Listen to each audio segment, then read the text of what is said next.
Kembali di Sapa Indonesia Malam bersama saya Friska Clarissa. Ketua Majelis Kehormatan Mahkamah Konstitusi (MKMK) I Dewa Gede Palguna menolak permintaan anggota Komisi 3 DPR untuk membuka laporan terkait Hakim MK Adis Kadir ke MKMK. Palguna menegaskan lebih baik dirinya diberhentikan daripada membuka laporan tersebut. Palguna menyatakan tidak bisa mengungkap soal laporan Adis Kadir ke MKMK. Menurut Palguna, jika membuka laporan itu dia akan menyalahi sumpah jabatannya. Ia pun menyebut tidak ada pihak lain yang tahu substansi perkembangan laporan terhadap Adis Kadir kecuali 3 hakim MKMK dan meminta semua pihak menunggu hasil putusan. Palguna juga menegaskan hingga kini MKMK belum memutuskan sikap apakah laporan tersebut akan dilanjutkan atau tidak karena perkara ini masih dalam proses pemeriksaan pendahuluan. Sepanjang substansi yang sedang kami tangani, Ibu dan Bapak, tidak bisa kami buka di sini. Tidak mungkin. Karena kami akan menyalahi sumpah kami akan menyalahi hukum acara. Tetapi yang pasti yang bisa kami sampaikan adalah, tolong dong, jangan ini dianggap kami sudah memutus. Ini baru pemeriksaan pendahuluan, Pak.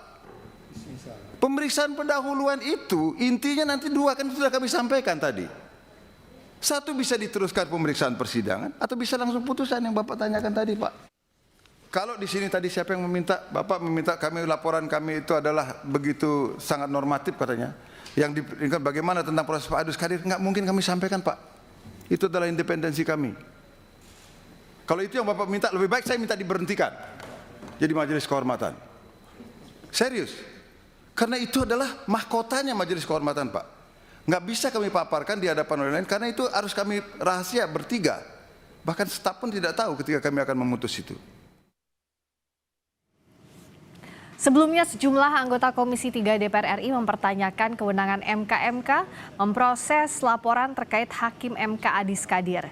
Anggota Dewan menilai MKMK tidak berwenang memproses laporan tersebut karena objek yang diperiksa dinilai berkaitan dengan proses pencalonan di DPR, bukan terkait pelaksanaan tugas Adis sebagai Hakim Konstitusi.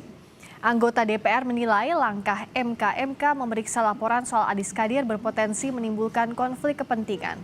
Hakim MK Adis Kadir dilaporkan ke MKMK karena pencalonannya sebagai Hakim Konstitusi usulan DPR RI diduga melanggar kode etik dan pedoman perilaku Hakim MK serta peraturan perundang-undangan. Jadi mohon maaf, saya merasa MK ini merasa paling bersih di antara yang lain, Pak. Bahkan mengalahi anggota Dewan. Kita yang bikin undang-undang itu seakan-akan kita ini tidak ada apa-apanya dibanding MK. Asal Bapak tahu, Pak, kami ini di sini dipilih oleh rakyat. Dan Bapak bukan dipilih oleh rakyat. Terima kasih. Bukan rahasia umum, Pak. Tadi Bapak mengatakan tidak ada pelapor. Kita ada pelapor. Bukan rahasia umum, Pak. Pelapornya itu aja kok, Pak. Salah satu saya tidak perlu menyebutkan nama, Pak. Pada waktu Hakim MK yang lalu, saya tidak sebutkan namanya. Saya tahu tuh, misalnya tahun 2009, Undang-undang pemilu pada waktu itu di pemilihan dengan suara terbanyak yang melapor orang dari Surabaya. Dan berkali-kali orang itu aja yang lapor. Jadi ini udah nggak rahasia umum, Pak. Makanya oleh karena itu saya berharap bersikap bijaklah MKMK. Sementara rapat paripurna DPR RI hari ini menyetujui MKMK tidak bisa memproses laporan soal pencalonan Adis Kadir sebagai Hakim MK. Ketua DPR RI Puan Maharani menyatakan MKMK tidak berwenang memproses laporan soal pencalonan Adis Kadir. Majelis Kehormatan Mahkamah Konstitusi tidak memiliki kewenangan untuk menindaklanjuti laporan terkait proses mekanisme pemilihan hakim konstitusi oleh seluruh lembaga pengusul termasuk yang dilakukan oleh Dewan Perwakilan Rakyat Republik Indonesia atas nama Profesor Dr. Insinyur Adis Kadir SH.M. Hum. 2. Komisi 3 DPR RI meminta Majelis Kehormatan Mahkamah Konstitusi agar tetap konsisten dalam melaksanakan kewenangannya sebagaimana diatur dalam pasal 27A Undang-Undang Nomor 7 Tahun 2020 tentang Mahkamah Konstitusi yang membatasi tugas Majelis Kehormatan Mahkamah Konstitusi hanya pada penegakan kode etik dan perilaku hakim konstitusi yang sedang menjabat. Apakah kesimpulan rapat Komisi 3 DPR tersebut dapat disetujui dan ditindaklanjuti sesuai dengan mekanisme yang berlaku? Setuju? Setuju. Terima kasih. Hakim MK Adis Kadir dilaporkan ke Majelis Kehormatan MK atau MKMK. DPR menyatakan MKMK tidak bisa memproses laporan terkait Adis Kadir tersebut. Kita bahas soal ini bersama dengan pakar hukum tata negara yang juga peneliti Posdem Universitas Andalas, Ferry Amsari, dan pakar kebijakan publik Trubus Rahardiansyah. Selamat malam, udah Ferry juga Pak Trubus. Ya, malam. Ya, selamat malam, Pak Ferry. Malam, saya ke Bung Ferry dulu. Kalau bicara soal tadi DPR menyatakan MKMK tidak bisa memproses laporan, ini melangkahi strukturnya atau tidak sih DPR yang legislatif ke MKMK yang ada di ranah yudikatif? Iya, saya juga heran ya kalau DPR tidak memahami konsep ketatanegaraannya. Karena pada titik tertentu sebagai subcabang dari kekuasaan yudikatif atau kekuasaan kehakiman, maka pada dasarnya MKMK sebagaimana juga Mahkamah Konstitusi adalah kekuasaan kehakiman yang merdeka. Dia bertugas memastikan, kalau MKMK ya, bertugas memastikan Mahkamah Konstitusi itu jauh dari gangguan kepentingan politik yang mengganggu kemerdekaan kekuasaan peradilan. Nah, apa yang dilakukan MKMK itu konsep yang dipahami oleh banyak ketatanegaraan di dunia ya, bahwa etika ya, marwah hakim perlu dijaga. Nah, di kasus Pak Adis Kadir sebenarnya yang dilakukan MKMK adalah memeriksa dulu apakah seorang calon hakim konstitusi yang akan memasuki MK punya potensi melanggar etik, misalnya konflik kepentingan dan lain-lain ya. Misalnya melanggar persepsi ketatanegaraan padahal dia diketahui sebagai seorang negarawan. Nah, ada yang mengatakan tidak bisa karena sebelumnya dia bukanlah hakim konstitusi. Pertanyaannya dan pertanyaan itu dan jawaban sederhananya adalah kalau seorang calon hakim konstitusi kemudian dilantik jadi hakim konstitusi, berjalan dia jadi hakim konstitusi, diketahui belakangan hari bahwa dia dulu pernah melakukan pelanggaran ya, memukul orang ya, melakukan kegiatan terorisme misalnya, mencuri dan lain-lain, maka pada saat itu saat dia menjadi hakim konstitusi tidak berarti dia kebal hukum, kebal etis ya. Masa lalunya itu bisa menjadi catatan dia saat ini dan dia bisa diberhentikan. Dan logika yang sama juga berlaku dalam konteks pemilihan Pak Adis Kadir. Apakah sebagai hakim konstitusi dia tahu prosesnya menyalahi aturan, dia membiarkan proses yang menyalahi aturan itu atau tidak? Oke, nah dengan proses yang dipersoalkan, yang publik soroti ini bisakah jadi masalah di kemudian hari Pak Trubus meskipun DPR tadi meminta agar MKMK tidak memproses laporannya? Iya, menurut saya bisa saja Mbak untuk jadi masalah di kemudian hari. Karena apa? Karena kekhawatiran publik sebenarnya kan kalau kemudian sudah ditetapkan sebelumnya ada Ignatius Samsul kalau nggak salah itu, kemudian tiba-tiba diganti dalam waktu yang tempo yang sesingkat-singkatnya, kan publik kemudian kepo Mbak, curiga sebenarnya ada apa ini kan gitu. Karena itu adalah hak warga untuk melakukan istilahnya gugatan ataupun pelaporan atau keberatan lah seperti itu. Sehingga dalam hal ini kita melihat memang proses ini kan dianggap oleh sebagian publik itu sebagai bagian yang tak terpisahkan dari ini proses pencalonan hakim itu yang merujuk pada pasal 19 dan pasal 20. Ini Bang Ferry Amsari paling banyak tahu lah itu. Tapi yang jelas kita dari orang kebijakan itu melihat bahwa persoalan ini harusnya tidak sampai kepada istilahnya itu memaksakan bahwa proses-proses itu harus dilalui sebagaimana yang sudah ditetapkan, dalam arti bahwa kalau memang DPR sudah memutuskan seperti itu ya tinggal bagaimana nanti MK-MK lah. Artinya kalau misalnya mengintervensi MK-MK menurut saya juga nggak cocok. Kalau ini kan fungsinya dalihnya kan dia pengawasan. Apakah pengawasan berarti di dalamnya adalah intervensi? Lah ini kan jadi kan pertanyaan. Tetapi yang kedua menurut saya ini pandangan bahwa akhirnya DPR memutuskan untuk tidak melarang lah, kata melarang bagi MK-MK untuk memproses itu. Ini juga hal yang menurut saya juga terlalu bisa diperdebatkan, karena kemudian publik memahami ini ada persoalan di mana kemudian prosesnya sendiri sebagai dikatakan oleh Pak Palguna itu kan masih dalam proses pendahuluan, belum ada proses lanjutannya, dan itu sifatnya tertutup lagi dan untuk terbukanya pada saat putusan saja. Saya kira itu yang menjadi persoalan, Mbak. Nah, kalau pasca paripurna tadi, Ketua MK-MKI Dewa Gede Palguna bilang, Bung Ferry, kalau akan tetap diproses laporannya sesuai dengan Sabta Karsa Utama, yakni Kode Etik dan Perilaku Hakim Konstitusi. Menurut Anda ini bisa dipertentangkan di kemudian hari atau tidak oleh DPR yang dalam raportnya menyatakan bahwa agar tidak diproses? Ya, itu apa yang dilakukan DPR kan bentuknya intervensi kepada lembaga negara lain, yaitu salah satu cabang kekuasaan. Nah, dan ini kan kita paham semua ya, cabang-cabang kekuasaan itu dipisah-pisahkan dan saling checks and balances. Dia saling menyeimbangkan. DPR punya ruang untuk seleksi hakim konstitusi, kalau salah dikoreksi oleh lembaga negara yang lain. Dan kebetulan tugas itu salah satunya ada di Majelis Kehormatan Mahkamah Konstitusi.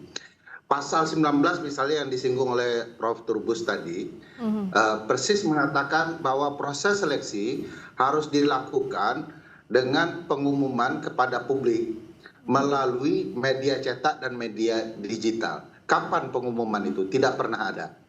Proses harus dilakukan dengan fit and proper test, di mana diminta masukan publik.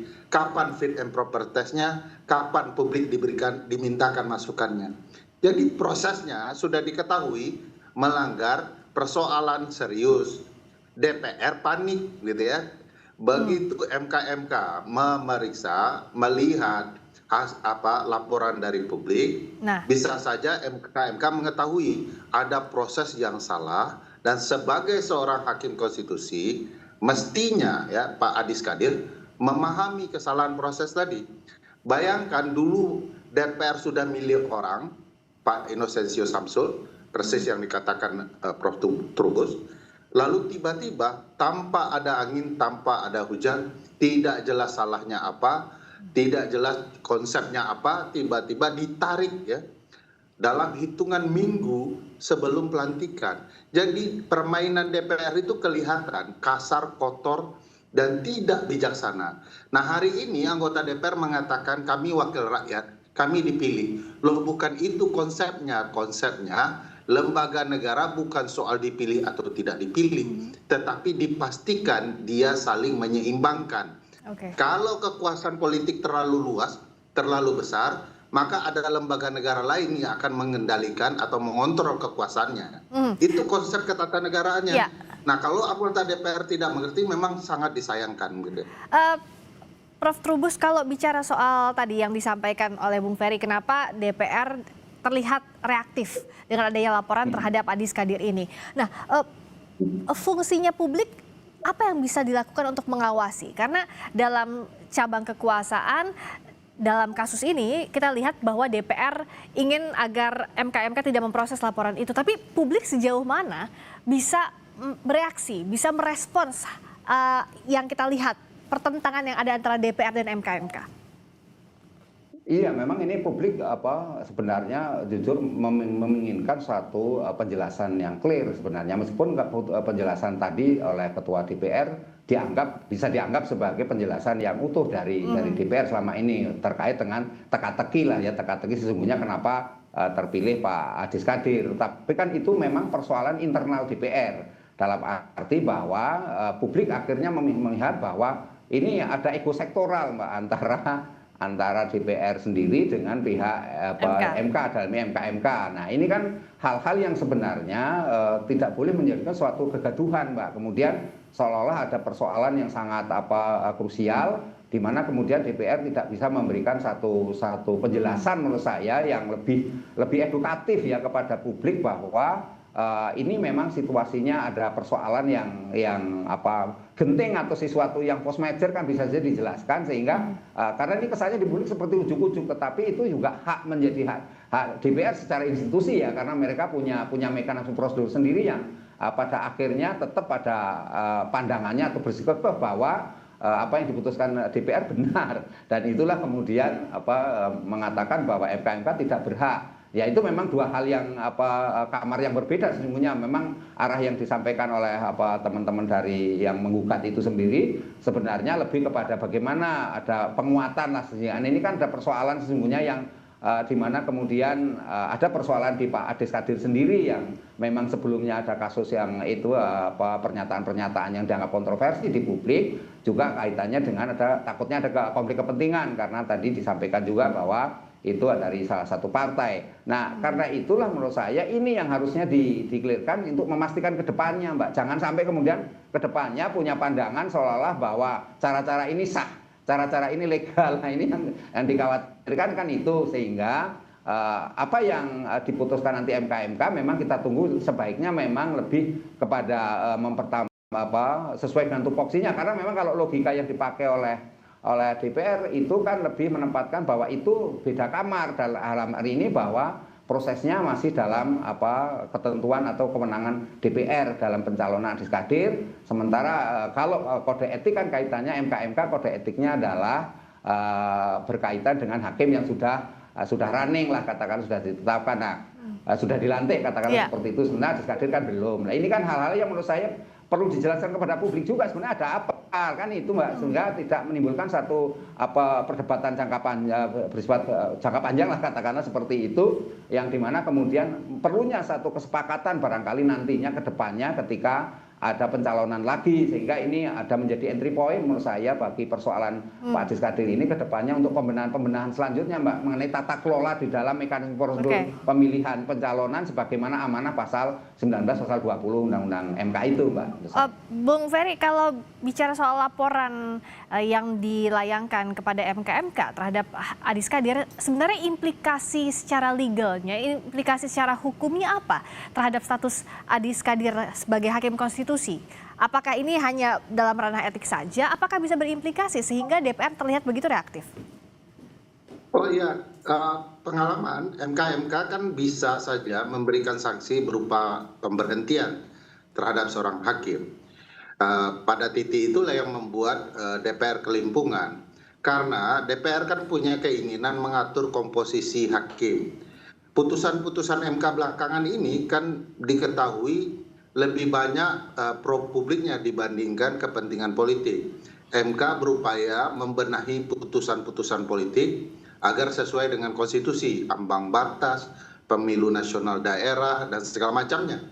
Diperbaiki oleh MK. Oleh karena itu DPR tidak nyaman dan mengatur komposisi. Nah, begitu mengatur komposisi hakim, salah satunya orang mereka sendiri, padahal DPR adalah para pihak di MK, maka mereka kelimpungan ingin komposisi itu tetap bisa dipertahankan. Sementara kita ketahui cara-cara memilih agar komposisi hakim sesuai dengan kepentingan DPR itu tidak sesuai mekanisme, buru-buru, maka MK bisa saja melihat Pak Adis Kadir sendiri tidak punya etika, tidak punya nilai moral untuk menghormati satu mekanisme sebelumnya, dan tidak menghormati apa yang menjadi standar seorang negarawan yang menjadi syarat seorang hakim konstitusi. Ingat, syarat negarawan itu satu-satunya dimiliki untuk pejabat negara yang eksplisit ditulis harus negarawan, yaitu orang yang lebih dahulu mengedepankan kepentingan negara dibandingkan kepentingan dia sendiri. Saya tidak terbayang ada seorang negarawan membiarkan orang dipilih jadi hakim konstitusi, lalu dia mengabaikan pilihan dirinya sendiri dan dia yang menggantikan. Itu kayak pengkhianatan dan tidak bermoral itu bagi saya dan teman-teman, dan perlu itu menjadi laporan dan diperiksa oleh MK-MK. Nah, setelah lagi laporan ini bergulir di MK-MK, Prof. Trubus, apa yang bisa dilakukan agar kepercayaan publik tetap utuh terhadap hakim konstitusi yang baru? Iya, ini menurut saya memang perlu ada perubahan, Mbak, dalam hal istilahnya itu proses persidangannya sendiri atau proses peradilannya, di mana kemudian MK-MK ketika ini kan MK-MK itu selalu sifatnya tertutup. Bagaimana kalau kemudian itu dibuka saja gitu pengendalian sehingga masyarakat tak tahu bahwa selama ini kan memang proses persidangan di MK-MK itu kan sifatnya tertutup. Nah, bagaimana kalau ini kemudian dengan adanya kasus ini dibuka saja gitu loh. Jadi publik percaya sekalian bahwa memang itu tidak ada, misalnya tidak ada pelanggaran, dilihat aja tidak ada pelanggaran. Kalau memang ada pelanggaran seperti apa dan dalam kondisi seperti yang bagaimana. Sehingga publik itu tidak menebak-nebak, Mbak. Ini kan masalahnya publik nebak-nebak, kemudian istilahnya yang terjadi kemudian putusan MK-MK selalu dibacakan ketika terbukanya ya pada saat membacakan putusan itu. Nah, itu yang menurut saya publik, karena transparansi itu yang diinginkan publik juga sesuai dengan amanah Undang-Undang MK juga kan dalam hal ini soal pencalonan mengenai calon hakim. Nah, jadi dalam hal ini memang diperlukan satu gambaran utuh di mana kemudian agar kepercayaan publik tetap tinggi terhadap MK dan khususnya kaitan dengan MK-MK ini, maka cara satu adalah bersifat terbuka. Yang kedua, bagaimana kemudian MK-MK ini tidak saja bersikukuh bahwa ini hanya 3 orang saja yang tahu, sementara sampai dikatakan staf aja nggak tahu. Lalu bagaimana itu ada pihak independen juga yang ikut di situ gitu. Jadi ikut mengawasi prosesnya seperti apa, paling tidak mendengarkan, menyimak lah bagian itu sehingga ini bisa dipahami publik memang apa yang ini MK berjalan gitu. Meskipun tentu ini MK-MK juga akan mengatakan bahwa ini urusan internal ini. Tentu ini kan, nah ini menurut saya kan kita bicara bagaimana ada terobosan-terobosan, ada semacam inovasi kebijakan menurut saya Mbak, sehingga ini yang kemudian dituntut oleh publik dan bisa dipahami secara bersama gitu. Ya, transparansi ini jadi salah satu kunci untuk kepercayaan publik, termasuk jangan sampai ada intervensi antar lembaga negara, apalagi antar cabang kekuasaan. Terima kasih pakar hukum tata negara yang juga peneliti Posdem Universitas Andalas, Bung Ferry Amsari. Terima kasih juga pakar kebijakan publik Trubus Radiansyah. Terima kasih juga Pak Trubus. Ya. Terima kasih, sama-sama.